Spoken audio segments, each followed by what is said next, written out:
My boss fired me on deadline, so I exposed his mess, triggered 12B, and reclaimed my career. The bastard fired me on a Wednesday.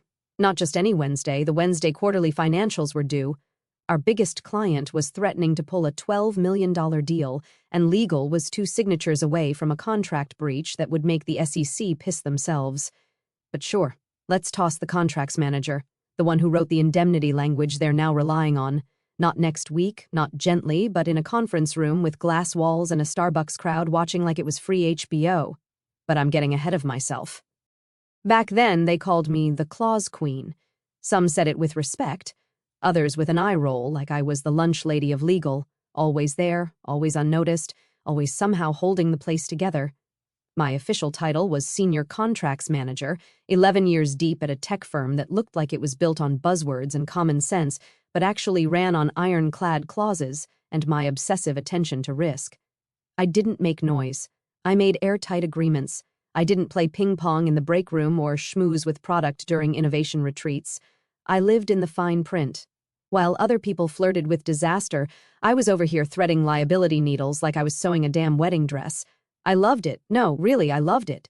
Give me a red pen, a 30-page draft from sales, and a cup of stale office coffee, and I was happier than a golden retriever in a tennis ball factory. And yeah, before we go deeper, if you've made it this far and you're one of the 90% of folks who listen to stories like this while scrolling emails or flipping grilled cheese, go ahead and hit that subscribe button and toss us a like. Not for me. I've got my legal funds sorted. But the team behind this, they read every click like it's oxygen. Helps keep the stories coming. And trust me, you'll want to hear the rest of this one. Anyway, at work, I was the gray cardigan in a room full of pastel hoodies. Never flashy, never messy, just there. Dependable. I kept legal compliant and quiet. 2 things no one in our office appreciated until everything started to burn. Travis sure didn't. Travis, the new COO, waltzed in like he'd won the company in a poker game. He had that startup swagger, always speaking in acronyms, always looping people in and parking problems until someone else solved them. And he hated legacy staff. You could see it in the way he'd say institutional knowledge like it was a skin condition. I was legacy. That made me a threat. Not in the sword-fighting sense, but in the I know what you're doing and why it'll explode kind of way. Travis didn't want guardrails. He wanted yes men. He wanted to sign things fast, flip partnerships like pancakes, and get quoted in TechCrunch before Q4. Me? I wanted to read the damn vendor clause that waived our rights to sue in case of IP theft. Call me old-fashioned, but before Travis showed up, life was weirdly peaceful. I'd start my day with a mug of burnt coffee and a spreadsheet of open contracts. I liked the solitude of it. How every clause was a puzzle, every deal a minefield I could diffuse with the right indemnity language. I spent years building a system where, even if everyone around me lost their minds, the contracts wouldn't. I was the seatbelt in a car full of speed freaks. They didn't like that I pulled the emergency brake sometimes, but they were still alive because of it. People forget in companies like ours, the person who writes the rules quietly becomes the most dangerous person in the building. They just don't realize it until it's too late. Travis blew in like a Red Bull tornado with a 5 o'clock shadow and an MBA from somewhere expensive but unaccredited. First day, he parked in the CEO's reserved spot, slapped the receptionist on the back like she was his old college roommate, and announced to the entire office, "Time to turn this rocket ship vertical, people." Which, in his language, meant, cut the brakes, throw out the seatbelts, and pray we don't nosedive into a mountain. You could practically hear the bandwidth buckle under his ego.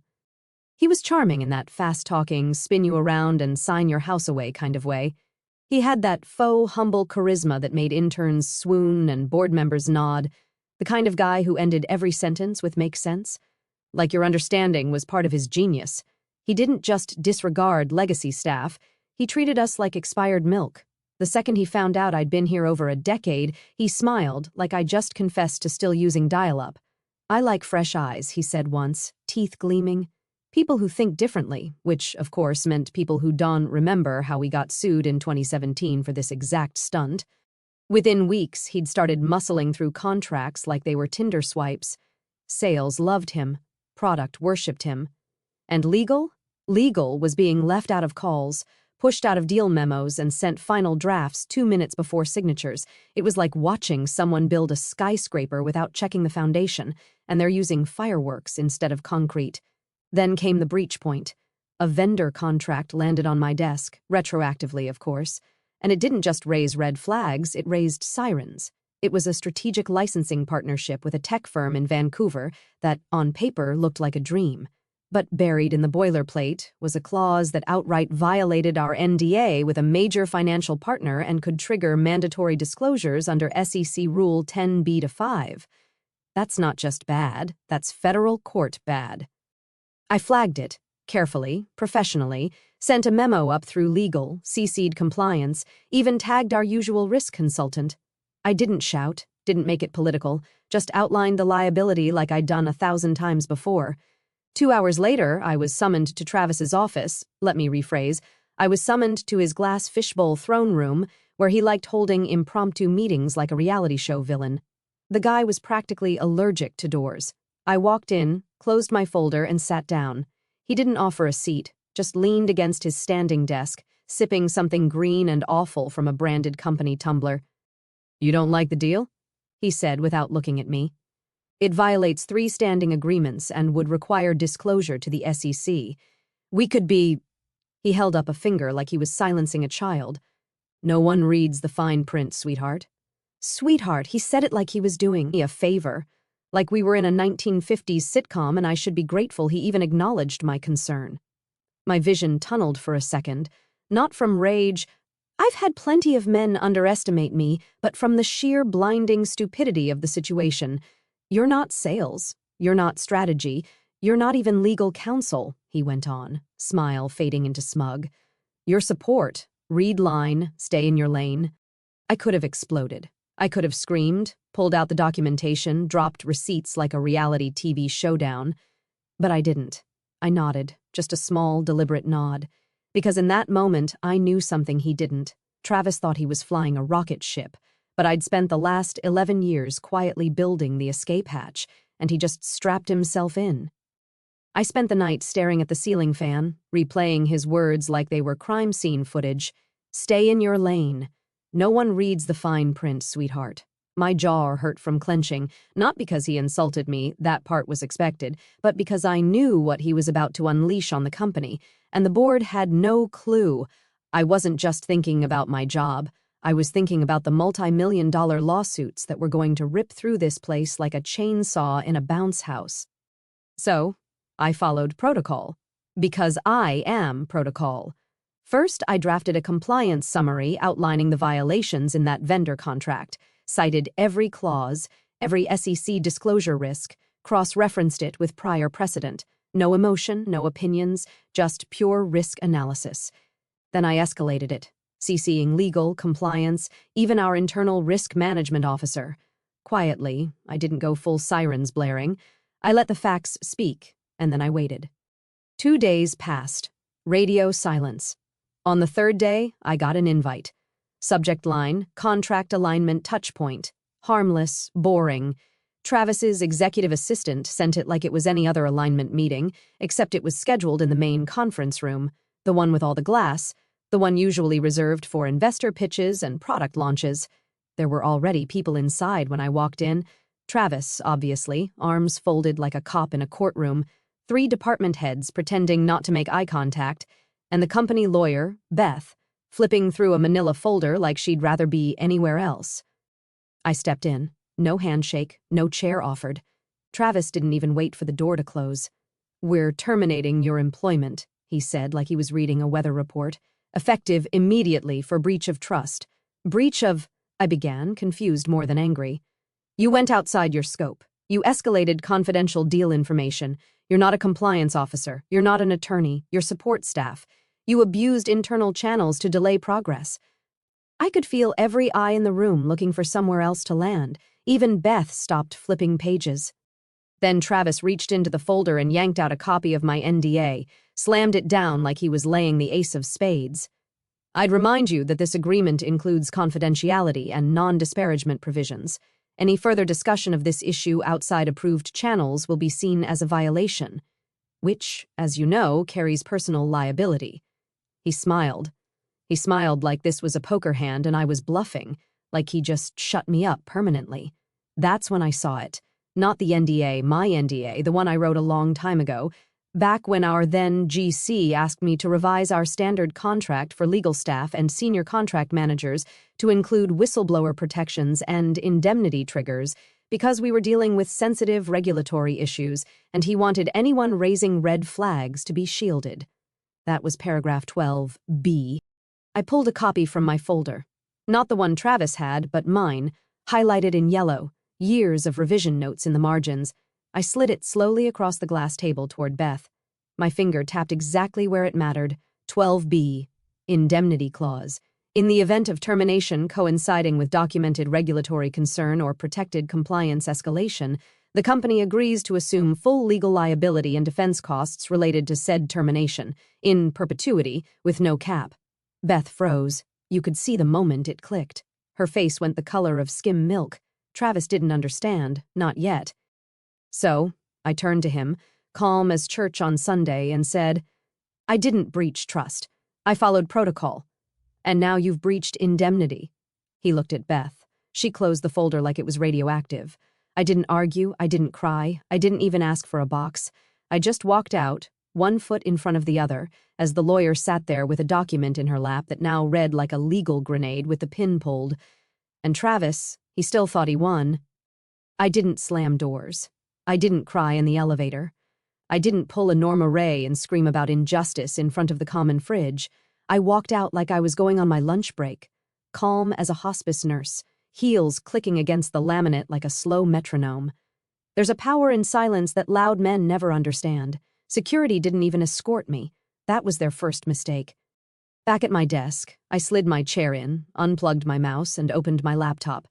My device, company-issued but personally assigned and legally accessible under my termination clause. I synced my Outlook to local storage, pulled every flagged memo I'd ever sent regarding contract violations, SEC risks, internal NDA breaches, and questionable revenue-smoothing language buried in third-party agreements. I wasn't stealing secrets. I was recovering the receipts of my own damn work. 11 years of audits, red lines, and escalation emails, all time-stamped, all traceable, all sent through company channels. I didn't need screenshots. I had metadata. Then I shut the lid, walked out, and gave my badge to the guy at the front desk with a smile that probably haunted him for weeks. By the time I got home, my inbox was already filling with pings from ex-colleagues. The whispers had started, "Why did Travis look so nervous when you left?" Beth looked like she'd seen a ghost. "Did you write that NDA clause?" I didn't respond. Let them stew. Instead, I made tea, powered up my desktop, and spent the next 6 hours organizing my archive. I created folders, indemnity, ignored escalations, risk-flagged contracts, SEC violations suspected, and Bethany. I cross-referenced contract timestamps with email alerts. Every time I'd raised a concern about shady vendor clauses or misrepresented partnership structures, I linked it to the contract language Travis had fast-tracked.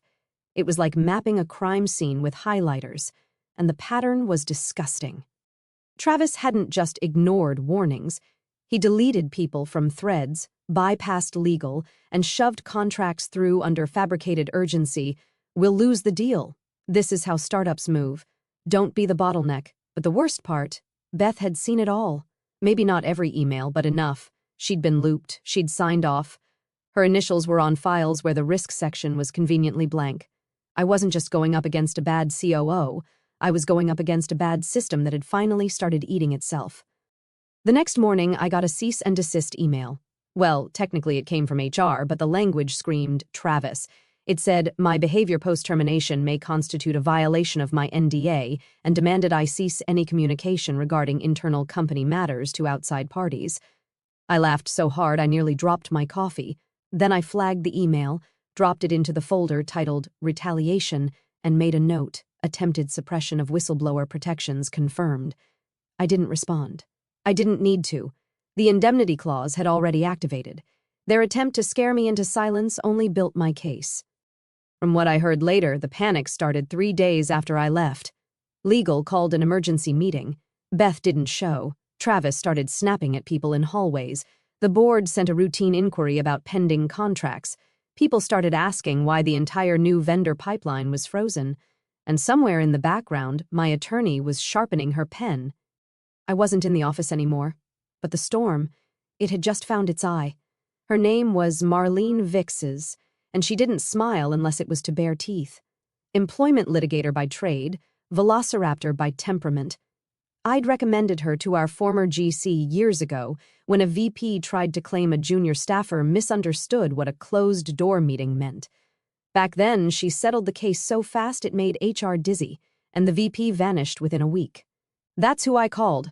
"Marlene," I said, "it's time."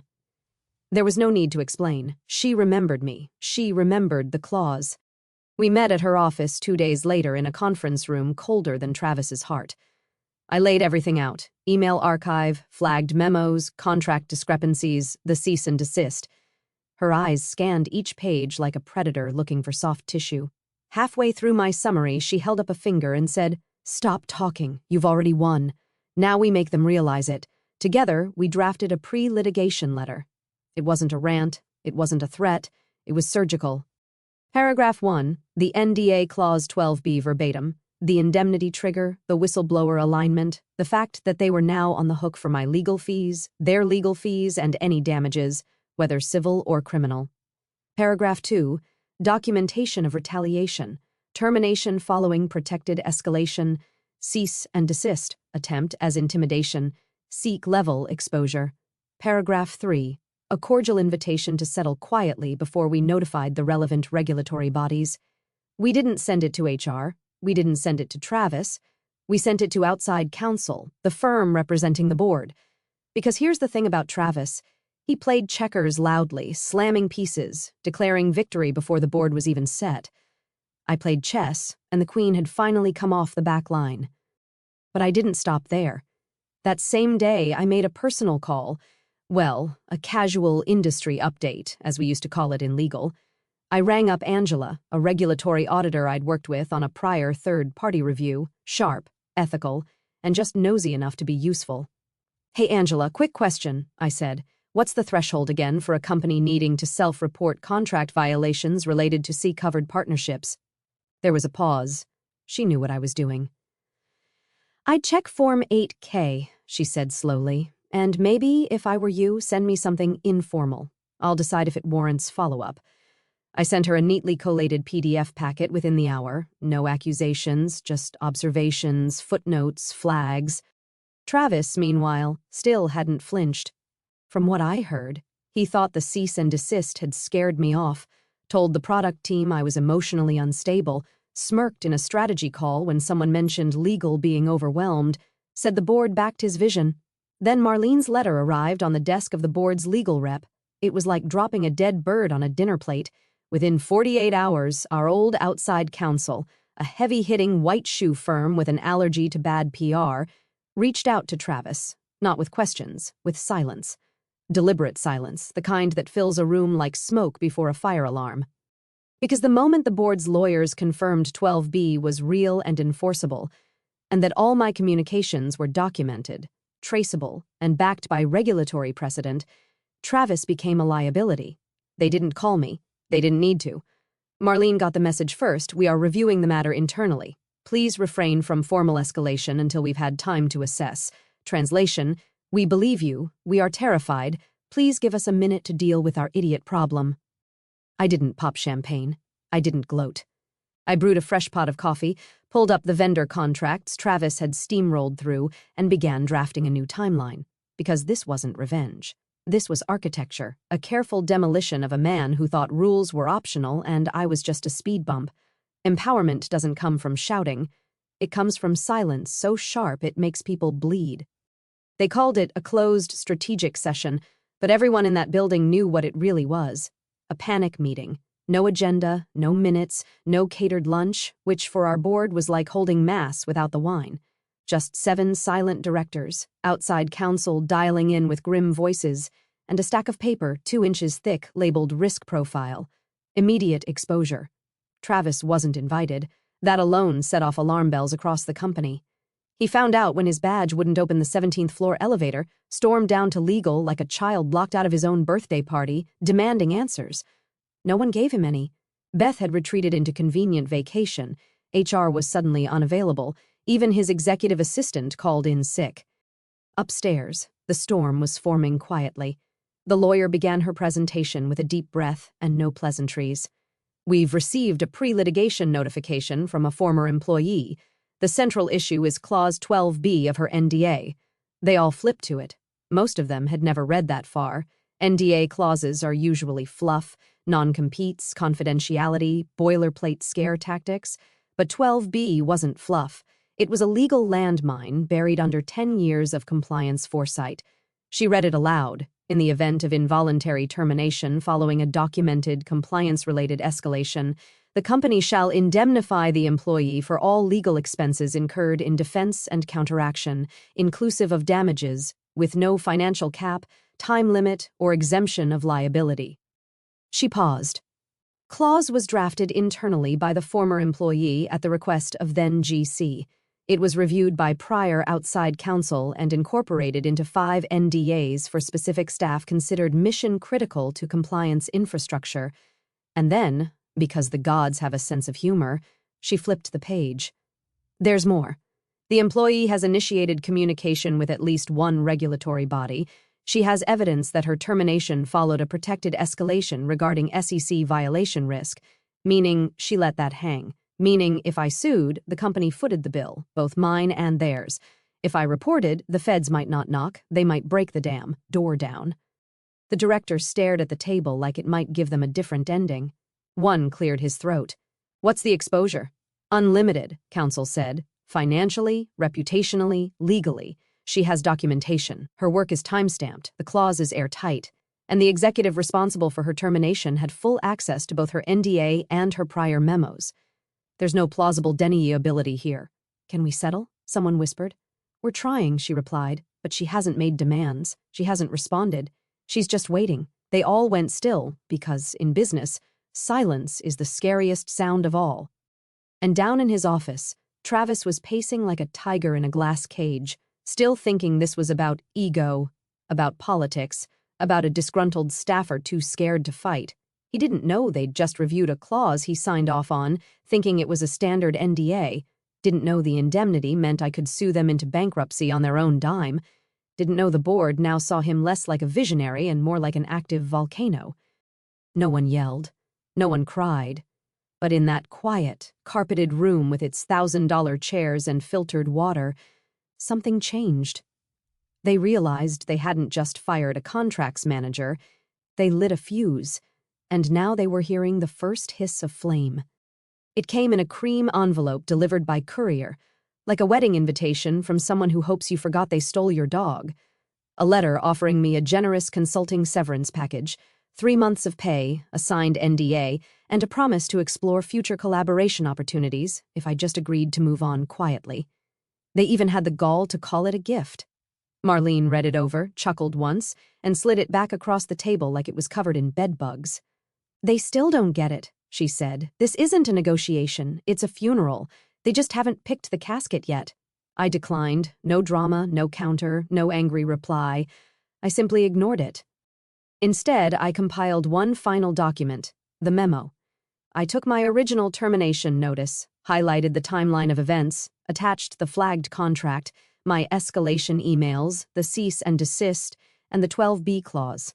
Then I added a cover sheet, submitted in good faith under federal and state compliance protections, for review. I didn't even sign my name at the bottom. I let the facts do the talking. Then I hit send, one email to the SEC, one to the state's Office of Financial Regulation, and one to Angela, my auditor contact, who replied 2 hours later with, "Holy hell, buckle up." Back at the firm, silence gave way to chaos. Legal initiated a quiet but furious review of every contract Travis had steamrolled through since his arrival. A compliance pulse check, they called it in internal comms. But behind the scenes, it was a full-on forensic audit. They reopened vendor agreements, subpoenaed Slack logs, and yanked sales into one-on-one interviews faster than you can say exposure risk. Word spread fast, new deal flow frozen, clients nervous. One of our biggest enterprise partners sent an email titled Governance Concerns and copied half the C-suite. Another delayed a $9 million renewal pending clarity, Whispers turned into meetings. Meetings turned into phone calls. Phone calls turned into panicked back-channel texts between board members asking, what the hell else did Travis sign?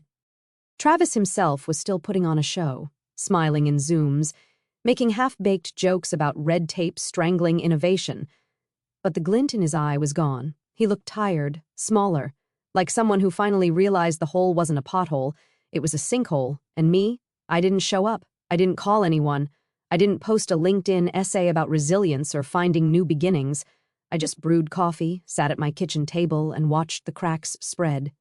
This wasn't rage. This wasn't revenge. This was what it feels like when the house you built starts pushing back, because I wasn't the claw's queen anymore. I was the consequence. It hit the wire on a Monday morning. Time to destroy the week before it started. No byline, no direct quotes, just a surgical exposé published by an industry outlet known for burying companies in polite, devastating prose. Headline: COO pushes through risky contracts. Legal retaliation ensues. The article read like it was written by someone with a direct line to my email archive, which, of course, it wasn't. I'd never spoken to a reporter. Didn't have to. The evidence had legs. Someone, somewhere in the regulatory ecosystem, maybe Angela, maybe someone in the compliance office tired of covering for cowboys, had decided it was time for sunlight. The piece outlined everything with brutal elegance. A pattern of reckless vendor contracts signed without full legal review, an internal whistleblower raising red flags then mysteriously terminated, a previously unseen indemnity clause triggering massive internal liability, regulatory interest now formally engaged per unnamed sources. They didn't use my name, they didn't need to. Inside the office, panic bloomed like mold in a damp basement. Teams canceled meetings. Executives stopped replying to emails. Legal locked down internal document access for containment purposes. Sales went full mute. And then the domino fell. A respected compliance watchdog, one of those slow-moving, methodical groups whose opinion carries the weight of a Supreme Court ruling in the corporate world, issued a rare public bulletin. A dry, heavily footnoted case study titled Retaliation, Red Flags, and the Cost of Ignoring Internal Compliance. Page 2. This case sets a precedent for how termination following documented compliance escalation may trigger binding indemnity clauses and potential SEC exposure. There it was, in ink, in the public record, not just validation, canonization.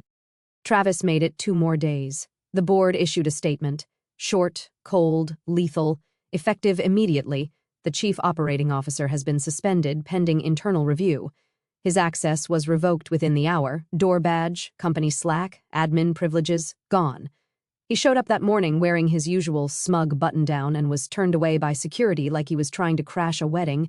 People said he screamed in the lobby. Others said he just stood there dumbfounded, holding a paper coffee cup while the badge reader blinked red. Me? I was reading the bulletin over a cup of coffee. No victory dance, no gloating, because it was never about watching him fall. It was about making sure people like him couldn't climb again. After that article, I didn't need to speak. I didn't need to appear. I didn't need to exist. My name wasn't mentioned, but everyone knew. I'd become the story you whisper at conferences, the quiet clause you double-check before signing, the ghost in the machine who reminded them, compliance isn't optional. It's a countdown. They say you can't hear a career die. That's a lie. You can hear it in the squeal of glass doors swinging open harder than necessary, in the sharp click of overpriced shoes stomping across boardroom tile, in the quiver of a man's voice when the confidence starts cracking and the room doesn't flinch. Travis stormed into the boardroom like he was still in charge, eyes bloodshot, shirt untucked in that tech bro I'm too busy to care way, waving a printed copy of the leaked article like it was a smoking gun instead of his own gravestone. "This is bullshit," he barked. "You people are letting that bitch destroy everything we built." Silence. No one looked up. The board sat in still formation, hands folded, eyes forward, like churchgoers listening to a sermon they already knew the ending to. Outside counsel was present. So was the general counsel, seated at the end of the table like a high priest waiting to deliver last rites. "Someone inside leaked it," Travis continued. "Probably Beth. Hell, maybe even that memo witch you all fired. I warned you she was poison. She's been plotting this for months." Still no one moved. Then the general counsel spoke. voice like ice sliding off a blade. "We're not here to discuss leaks. We're here to review exposure." He opened a folder. Thick, heavy, familiar. The NDA, my NDA, the one Travis had thrown at me like it was a sword, the one I'd written clause by clause, line by line, years ago in a different office under a different GC to protect the company from itself. He slid the contract across the table toward Travis, one hand, no rush, open to paragraph 12B, highlighted. "Here's the clause you invoked when you terminated her for breach of trust."